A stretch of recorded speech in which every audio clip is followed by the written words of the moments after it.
উন্নত পল্লী সমৃদ্ধ দেশ সবার আগে বাংলাদেশ এই প্রতিপাদ্যকে সামনে রেখে নীলফামারীর ডিবলায় পালিত হয়েছে জাতীয় পল্লী উন্নয়ন দিবস 2026।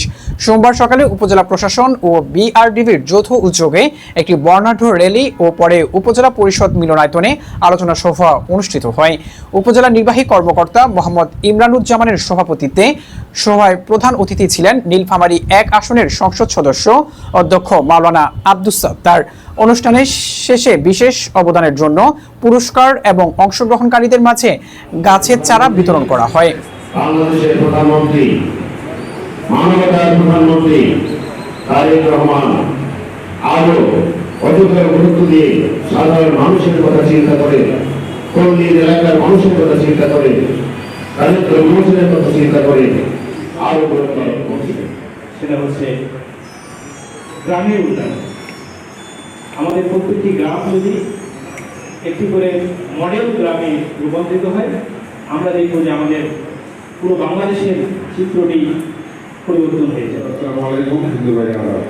আজকে পল্লী উন্নয়ন দিবস উদযাপন হচ্ছে একটি বিশেষ প্রশ্ন ধুয়ে দিয়েছে, কেন এই আজকের এই আয়োজন?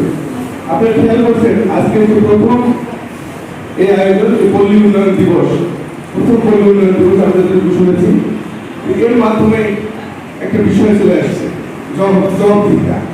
আমাদের উন্নয়নের যে জবাবদিহিতা আজকের এই 6 জুলাই, আগামী 6 জুলাই পর্যন্ত কি কি ধরনের উন্নয়ন হয়েছে জনগণ সেগুলোর জবাব নিতে পারে। যে উদযাপন করবে আর কেউ নিজের ঘরটা পর্যন্ত পারতে পারবে না, এই নিয়ে সমৃদ্ধ বাংলাদেশ হতে পারে।